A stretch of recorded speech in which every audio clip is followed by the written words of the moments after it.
अरे यो महामन्त्र सबैभन्दा अधिक लाभकारी एवं भगवत प्रेमलाई बढाउन सर्वसमर्थ छ।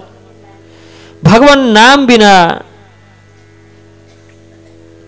अरु कुनै पनि उपायद्वारा व्यक्ति संसार दुःखबाट उन्मुक्त हुन सक्दैन। तर भगवान नाम उच्चारण गर्नाले मनुष्य संसारका सबै प्रकारका दुःख कष्ट आदि छोडेर भगवानको परम धामको अधिकारी बन्छ।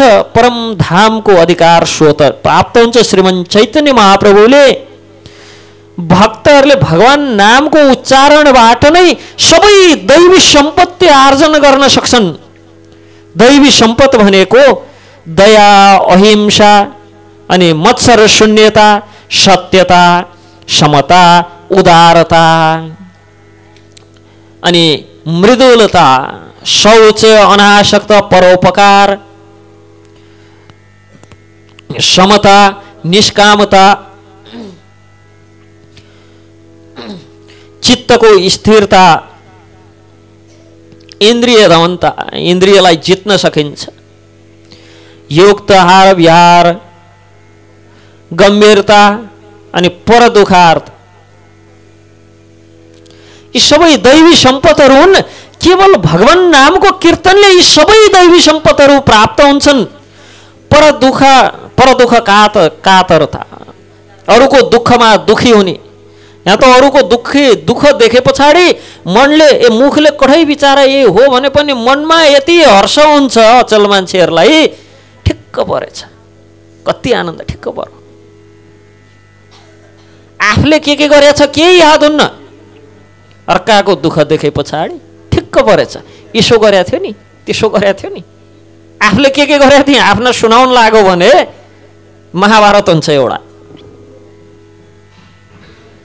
तर सन्तको गुण, सद्गुण, दैवी सम्पद भनेको, दैवी गुण भनेको अरूको दुःख देख्दा आफूलाई पनि दुःख लाग्नु दैवी गुण। अरूको दुःख देख्दा बडो मनमा आहा कस्तो आनन्द भयो, ठिक्क पर्यो त्यसलाई भन्ने खालको भाव प्रकट हुनु आसुरिक सम्पद हो। मैत्री, तेज, धैर्य इत्यादि यस्ता सबै सद्गुणहरू केवल भगवान नाम कीर्तनबाट प्राप्त हुन्छ। भगवान श्रीहरिको नाम जप गर्नाले प्राप्त हुन्छ। यस प्रकार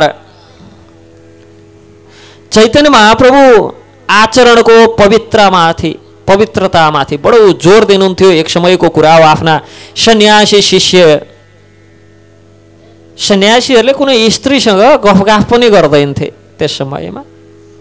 आजकल त सन्यासलेको भनेको चाहिँ श्रीमतीसँगै हुन्छन्। कति त सन्यास लिइसकेपछि बिहे गर्छन्। अनि त्यो श्रीमतीका मात्र होइन कि सबै संसारकै स्वामी हो भन्छन्, तर सही ढङ्गले श्रीमतीकै स्वामी पनि कहिले हुन सक्दैनन्। होइन, व्यापक देख्न पाइन्छ अचल बिहे गरेका सन्यासीहरू। मैले त फलानु वर्षमा सन्यास ल्याए नि भन्छन्, श्रीमती पनि छन्, छोराछोरी पनि छन्, घरमा बसेका छन् सन्यासी। महाप्रभुका पालामा सन्यास स्त्रीहरूसँग बोल्न पनि वर्जित थियो। छोटे हरिदास नाम गरेका एक शिष्य थिए महाप्रभुका, र माधवी नाम गरेकी एक वृद्ध स्त्री जो स्वयं महाप्रभुकी भक्त हुनुहुन्थ्यो। छोटे हरिदासले गएर माधवीसँग वार्तालाप गरेको थाहा पाए पछाडि हरिदासलाई सदाका लागि परित्याग गरिदिनु भयो। कुनै दोष थिएन, बस बोलेकै मात्र हो, तै पनि त्याग गरिदिनु भयो। सन्यासी भएर आचरणमा छैनौ, तिमी सन्यासी हुनका लागि योग्य छैनौ भनेर। आचरणमा बडो कडा हुनुहुन्थ्यो।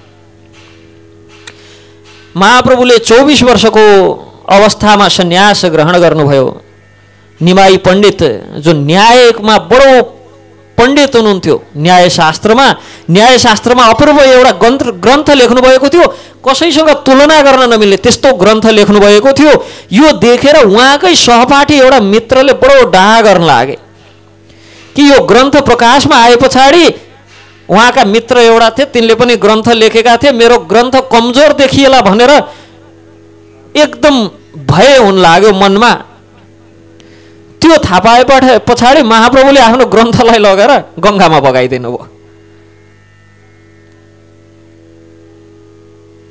यसै पनि भगवान न्यायशास्त्रको चर्चा परिचर्चा गर्न प्रचार गर्न त आउनु भएको थिएन, भक्ति शास्त्रको प्रचार गर्न आउनुभएको थियो, भक्तिको चर्चा गर्न आउनुभएको थियो। न्यायशास्त्र लगेर बगाइदिनु भयो खोलामा, गङ्गामा।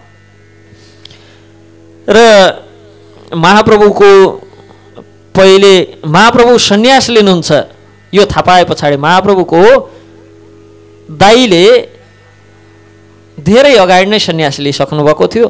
अब महाप्रभुले निमाई पण्डितले पनि सन्यास लिनु होला यस्तो विचार गरेर विवाह गरिदिए। लक्ष्मी प्रियासँग विवाह भयो। जसै लक्ष्मी देवीले थाहा पाइन् कि स्वामी एक दिन मलाई छाडेर सन्यास आश्रम ग्रहण गर्नुहुन्छ, यो थाहा पाए पछाडि लक्ष्मी प्रियाले त्यो पीडा विरह रूपी पीडाको सर्पद्वारा डसेर उहाँको मृत्यु भयो। तत्पश्चात फेरि विष्णुप्रियासँग विवाह भयो, तर विष्णुप्रियाजीका साथमा 1 वर्षभन्दा रहनु भएन।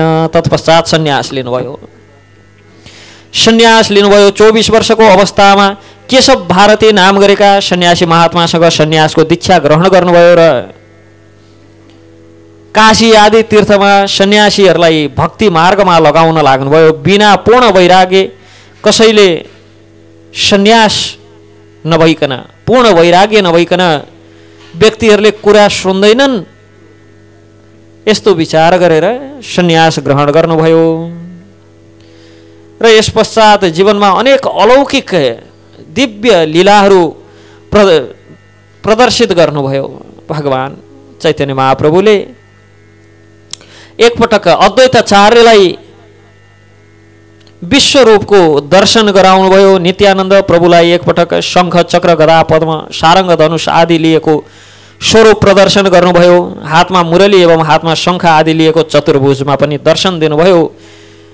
यस प्रकार एक समय माता सचीदेवीले अभिन्न हृदय नित्यानन्द प्रभु तथा चैतन्य महाप्रभुलाई स्वप्नमा कृष्ण एवं बलरामको रूपमा देख्नुभयो र त्यो घटना दिउँसो बताउँदाखेरि भोजन गर्ने समयमा प्रत्यक्ष दिउँसो पनि कृष्ण एवं बलरामको रूपमा देख्नुभयो। एक समयको कुरा, भगवान सानै हुनुहुन्थ्यो, 2-3 वर्षको बालक हुनुहुन्थ्यो।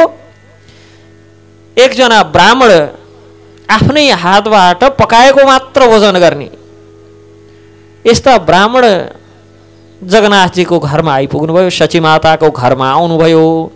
आएर आफै पकाएर भोजन ग्रहण गर्नुभन्दा अगाडि गोपालजीलाई गोपाल मन्त्रद्वारा आह्वान गरेर भोग निवेदन गरेर मात्र भोजन ग्रहण गर्नुहुन्थ्यो। जसै आँखा चिम्लेर पकाएको भोजनलाई भगवान श्री गोपालजीलाई भोग निवेदन गर्न भनेर लाग्नुभयो। त्यही समयमा बालक निमाई पण्डित श्रीमन महाप्रभु आउनुभयो र कपाकप खान लाग्नुभयो। बालकले भोजन जुठो गरिदियो भनेर अब नखाइकन सुत्ने विचार गरे। तर घरमा आएका अतिथि सन्ध्याको समयमा नखाइकन सुत्यो भने त हामीलाई अपराध लाग्छ, यस्तो विचार गरेर सची माता एवं जगन्नाथ मिश्रले गाली गर्नुभयो महाप्रभुलाई। अनि फेरि सबै भाँडा धोई पखाली गरेर सबै थोक तयार गरेर फेरि पकाउन भन्नुभयो। फेरि पकाए अनेक थोक गरेर अनि त्यसै गरी भोग निवेदन गर्न लागेको बेला फेरि आएर खान लागे। अब चाहिँ भगवानकै इच्छा छैन जस्तो छ खानका लागि, मलाई खुवाउने गोपालजीकै इच्छा छैन, मैले मात्र जबरजस्ती गरेर हुन्छ, म खान्न यति विचार गरेर शयन गर्न लागेको। 3 पटकसम्म त प्रयास गर्नुपर्छ। सची माता र जगन्नाथ मिश्र आएर भन्नुहुन्छ 3 पटकसम्म त प्रयास गर्नुपर्छ। अब त धेरै राति मध्यराति भइसक्यो, निमाई पनि सुत्न जान्छ, सुतेर मात्र हुन्न, त्यसलाई बाहिरबाट ढोकामा चुकुल लगाइदिनु पर्छ भित्र थुनेर। यति गरेर उहाँ सुत्न जानुभयो, बाहिरबाट चुकुल लगाइदिए। अनि उहाँले पकाउनु भयो, गर्नुभयो, सबै सुतिसके घरमा। अनि उहाँ जसै भोग निवेदन गर्न लाग्नुभयो, फेरि भाँडा बजेको आवाज, चपाको आवाज आउँछ। हेर्दाखेरि त साक्षात गोपालजी बसेर भोजन ग्रहण गर्दै हुनुहुन्छ।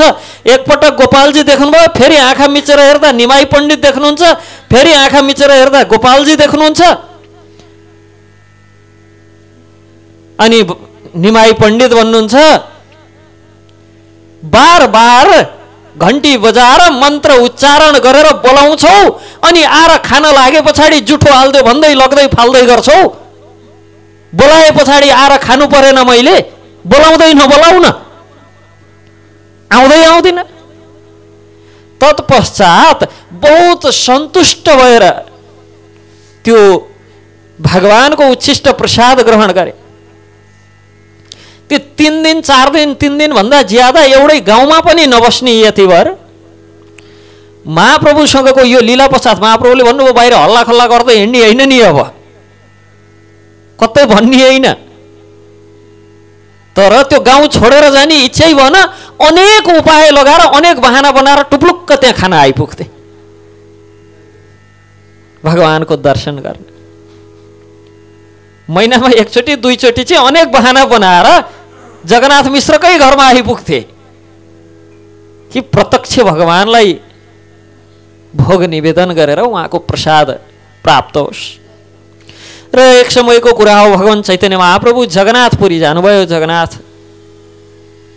जगन्नाथजीको जसै स्वरूप दर्शन भयो, 24 वर्षको उमेर थियो, भर्खर सन्यास लिनुभएको। भगवानलाई देखेर जगन्नाथजीलाई देखे पछाडि आफैलाई देखेर आफै स्वयं आफै नै हुनुहुन्छ जगन्नाथजी। भगवानलाई देखेर प्रेम भावमा विरहमा अचेत भएर भैमा लड्नुभयो।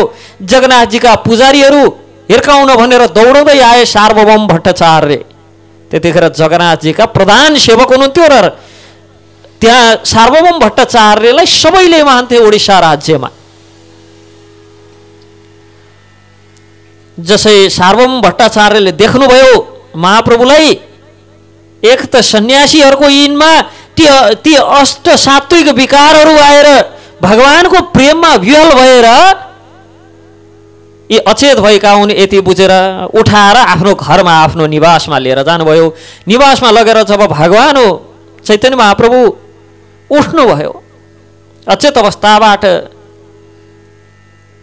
उठ्नुभयो, तब सार्वभौम भट्टाचार्य के भन्नुहुन्छ त, यति युवा अवस्थामै सन्यास लिएछौ, यो सन्यासको मर्यादा राख्न सक्छौ के त? फेरि तिमीमा ज्ञानको वेदान्त दर्शनको ज्ञान कमी छ जस्तो छ। नत्र यसरी पागल जसरी हा राधे हा श्याम हे जगन्नाथ भन्दै गएर भुकलुक्क कहाँ लड्थ्यौ त?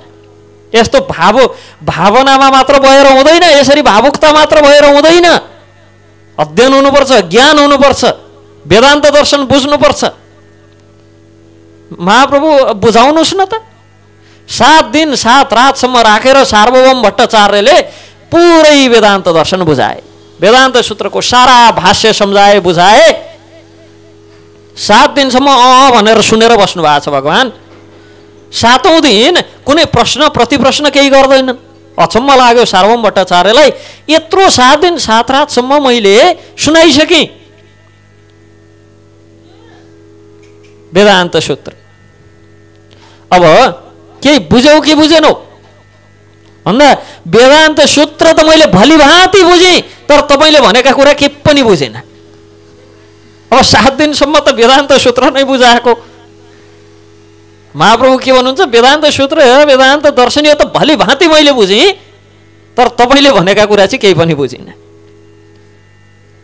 के बुझेनौ तिमीले?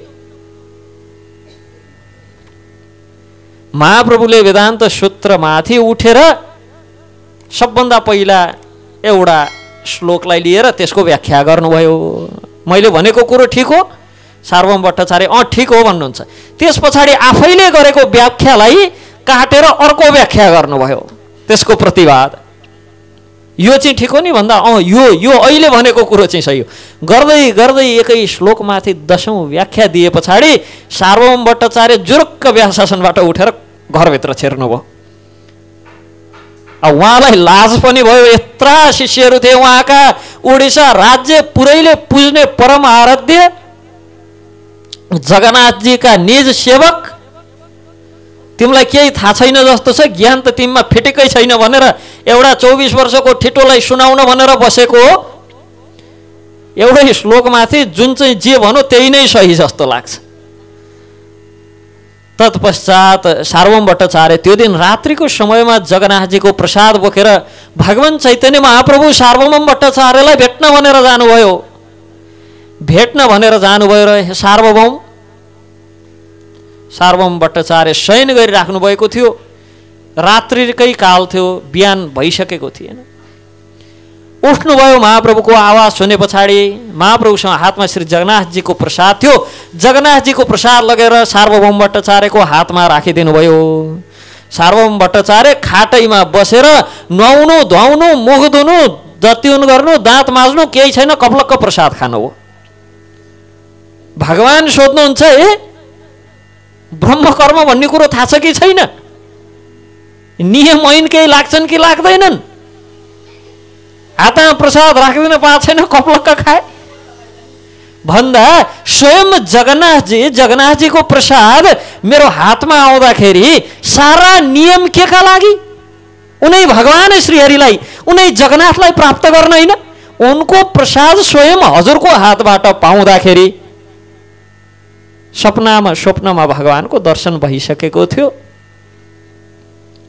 स्वयं हजुरका हातबाट भगवत प्रसाद प्राप्त गरेपछि त साक्षात भगवत प्राप्ति हो। यसका लागि म अब यो प्रसादलाई यहाँ राखेर नुहाउन जाउँ? भगवान हजुर बस्दै गर्नुहोस्, मेरो सन्ध्यावन्दन बाँकी छ, नुहाउन बाँकी छ, हजुर बस्दै गर्नुहोस्, एकछिन मलाई पर्खनुहोस्, म नुहाएर सन्ध्यावन्दन सबै गरेर आउँछु हजुरसँग कुरा गर्न। जब सार्वभौम भट्टाचार्यको यो भक्ति भाव देख्नुभयो, महाप्रभुले षड्भुज स्वरूपमा सार्वभौम भट्टाचार्यलाई दर्शन दिनुभयो।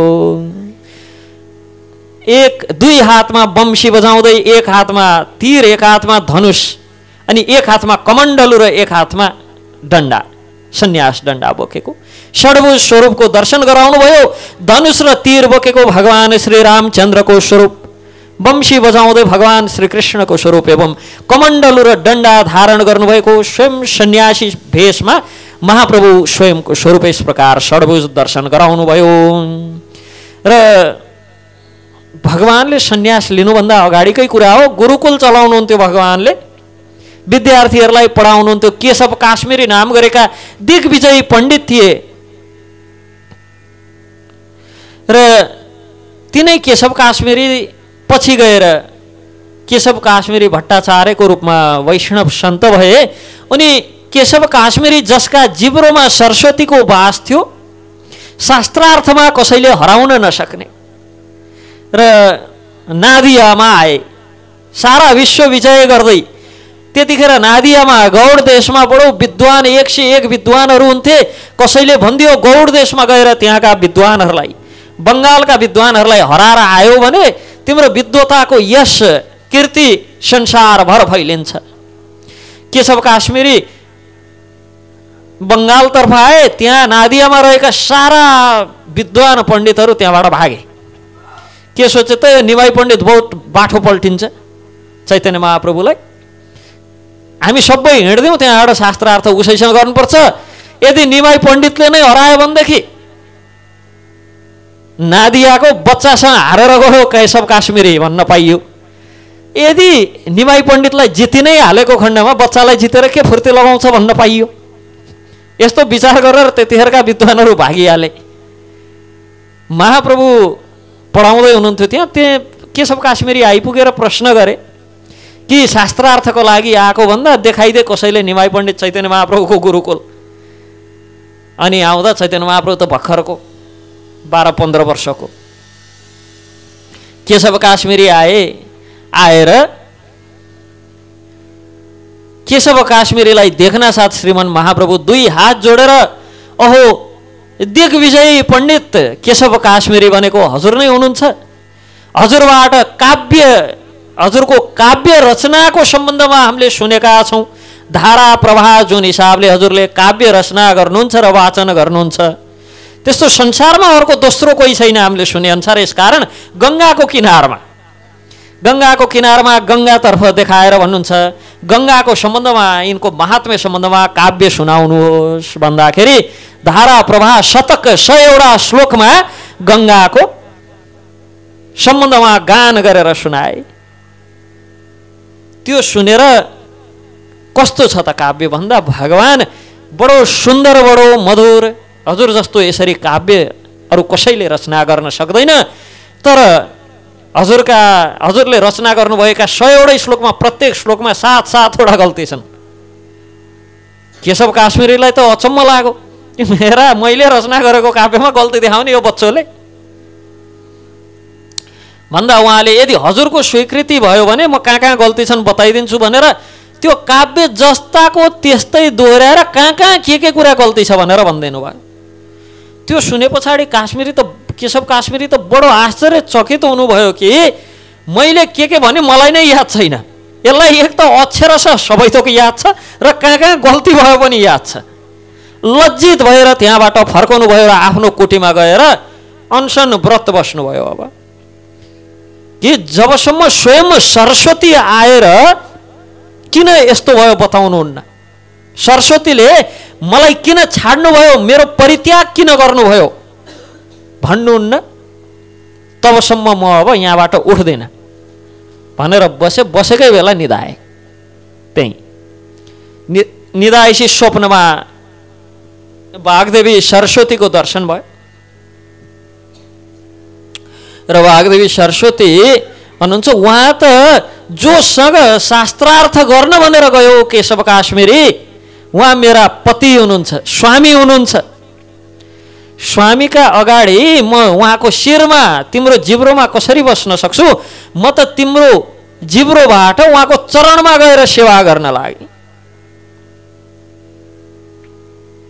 यसकारण स्वयं भगवान हुनुहुन्छ, उहाँ अखिल ब्रह्माण्ड विश्व नायक हुनुहुन्छ, परम आराध्य भगवान स्वयं हुनुहुन्छ। त्यसकारण तिम्रो ऐश्वर्य र मेरो सामर्थ्य उहाँको अगाडि काम लागेन। यस प्रकार सरस्वतीबाट सुने पछाडि केशव काश्मीरी सन्तुष्ट भए। भोलिपल्ट गएर भगवान श्रीमन महाप्रभुसँग माफी मागेर तत्पश्चात केशव काश्मीरी भट्टाचार्यको रूपमा परम वैष्णवका रूपमा प्रख्यात भए। तत्पश्चात भगवानले संकीर्तन अभियान सुरु गर्नुभएको थियो। रात्रिको समयमा सारा सुपार्षदहरू आफ्ना पार्षदहरूलाई जम्मा गरेर हरिनाम संकीर्तनको यज्ञ अनुष्ठान गर्नुहुन्थ्यो। प्रत्येक दिन मृदङ्ग करताल आदि बजाएर धुमधामसँग श्रीवास पण्डितको घरमा श्रीवास आँगनमा कीर्तन हुने गर्दथ्यो। र श्रीवास आँगनमा कीर्तन हुँदै गर्दाखेरि आरिसेहरू, डाडेहरू, असुर सम्पद, आसुरिक सम्पदले टन्न भरेकाहरू, गतिला गुण फिटिक्कै नभेटिनेहरूले, त्यतिखेर मुसलमानहरूको राज्य थियो। चाँदकाजी नाम गरेको त्यहाँको शासक थियो। चाँदकाजीलाई गएर भने, कम्प्लेन गरे कि यसले रातभरि कीर्तन गरेर वरिपरि कसैलाई सुत्न पनि दिन्न, पागलहरूको एउटा झुण्ड छ, त्यो पागलहरूको झुण्डले रातभर हरे कृष्ण कृष्ण कृष्ण हरे हरे, हरे राम राम राम हरे हरे, रातभर कीर्तन गरेर सुत्न दिन्नन्। के गर्छन् के गर्छन्। तत्पश्चात चाँदकाजीले आएर श्रीमन महाप्रभु नभएको बेलामा आएर एउटा मृदङ्ग तोडेर फुटाएर सबैलाई धम्की दिएर गयो, अब उपरान्त तिमीहरूले यसरी कीर्तन गर्यौ भने सबैलाई लगेर कारागृहमा बन्दी बनाउँछु, तिमीहरू चाहिँ कारबाहीको भागीदार हुनुपर्छ, कोराले हान्छु, अनेक थोक भनेर गयो। जब महाप्रभु साँझमा कीर्तन गर्न भनेर आउनुभयो, देख्नुहुन्छ सबै बडो दुखी भएर बसेका छन्, मृदङ्ग तोडफोड छ। के भयो भन्दा चाँदकाजीले यस्तो गर्यो। विश्वको इतिहासमै पहिलो मसाल जुलुस निकाल्नुभयो भगवानले। सारा भक्तहरूलाई जम्मा गरेर करताल मृदङ्ग आदि बजाउँदै सारा वैष्णवहरूलाई लिएर जानुभयो चाँदकाजीको निवासमा। चाँदकाजीले परैबाट देख्छ यति गडगडाट आवाज सहित कीर्तन हुँदै भक्तहरू आएका छन्, सबका हातमा मसाल छन्।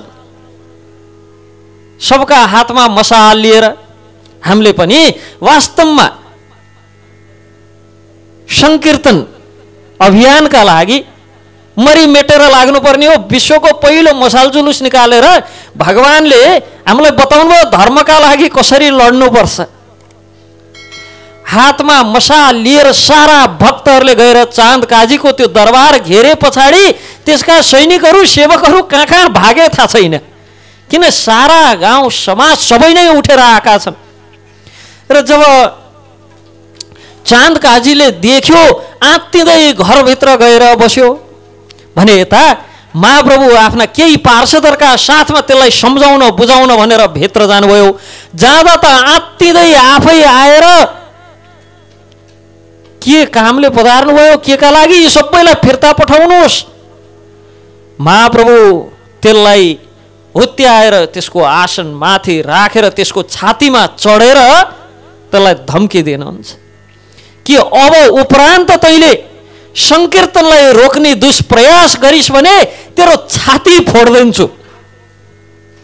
त्यो भने पछाडि चाँद काजी बडो आत्तिँदै के भन्छ त, जसै त्यहाँ मृदङ्ग फोडेर आइ म राति स्वप्नमा बडो अजङ्गको आदि सिंह आदि मान्छे स्वरूपको कसैको दर्शन भयो र मलाई तैँले मेरा भक्तहरूलाई यस प्रकार कष्ट पुर्याउँछस् भने तेरो छाती फोडेर तेरो आन्द्रा निकालेर माला लगाउँछु भनेर गए। मेरो स्वप्न टुट्यो र म बिउजँदाखेरि ल हेर्नुहोस् त छातीभरि नङका डाम छ, छातीमा त बाघले चिथारेका जस्ता नङको डाम देखायो। कि रात्रि स्वप्नमा भगवान नरसिंहदेवले आएर अब यसै गरी भक्तहरूलाई दुःख दिइस् भने तँलाई पनि हिरण्यकश्यपु जस्तै गरी तेरो पनि आन्द्राको माला लगाउँछु। चाँद काजी तत्पश्चात भक्त भयो। अहिले पनि चाँद काजीका सन्तानहरूद्वारा लिखित वैष्णव ग्रन्थहरू पढ्न पाइन्छ, देख्न पाइन्छ कि चाँद काजी तत्पश्चात चाँद काजीको राज्यमा भगवानको भजनमा डिस्टर्ब गर्नेहरूलाई कारबाही हुन लाग्यो। यस प्रकार भगवानले अनेक लीलाहरू गर्नुभयो। जगाई र मदाई नाम गरेका दुईटा पुरा आसुरी सम्पदबाट भरिएका व्यक्तिहरू थिए, दाजुभाइ। भगवान चैतन्य महाप्रभुको आदेशानुसार हरिदास ठाकुर र नित्यानन्द प्रभु हरिनामको प्रचार गर्न हिँड्नुहुन्थ्यो। बाटोमा भेटे जति पृथ्वी त्याचे नगरादि ग्राम सर्वत्र प्रचार हो मोर नाम भनेर त भगवानले भविष्यवाणी नै गर्नुभएको थियो कि जगतमा एक दिन भविष्यमा मेरो नामको प्रचार हुनेछ। जो भविष्यवाणीलाई भक्तिवेदान्त स्वामी श्रील प्रभुपादले चरितार्थ गर्नुभयो, पूर्ण गर्नुभयो। 70 वर्षको वृद्ध उमेरमा अमेरिका गएर 10 वर्षको बिचमा 70 देखि 80 वर्षको बिचमा 14 पटक सारा विश्व घुमेर 108 वटा त मन्दिर बनाउनु भयो। त्यो पनि युरोपीय र अमेरिकी देशहरूमा 5000 6000 भन्दा ज्यादा अमेरिकी युरोपी लगायतका व्यक्तिहरूलाई वैष्णव बनाउनु भयो। नित्यानन्द प्रभु एवं हरिदास ठाकुरलाई हरिनामको प्रचार गर्न पठाउनुहुन्थ्यो। जसलाई भेट्यो, जहाँ जहाँ भेट्यो ती सबैलाई कृष्ण उपदेश गर्नुहुन्थ्यो। यार देखो तारेको कृष्ण उपदेश। जहाँ जसलाई जुन अवस्थामा भेटे पनि भगवानको नामको उपदेश गर्नुपर्छ। यस प्रकार हरिनामको उपदेश गर्न महाप्रभुको आदेशमा नित्यानन्द र हरिदास ठाकुर जानुहुन्थ्यो। यसरी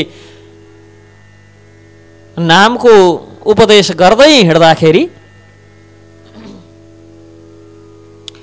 के भयो त, एक समय ती जगाई र मदाई तिनलाई फेरि गतिला कुरा सुन्नै नहुने। साधु सन्त हिँडेको देखे भनेदेखि ढुङ्गा मुढा हान्थे, बाटोमा पिसाब फेर्दिने। त्यो बाटो नहिँडौन् भनेर हिँडिहाल्यो भने ढुङ्गा मुढा गर्ने। त्यो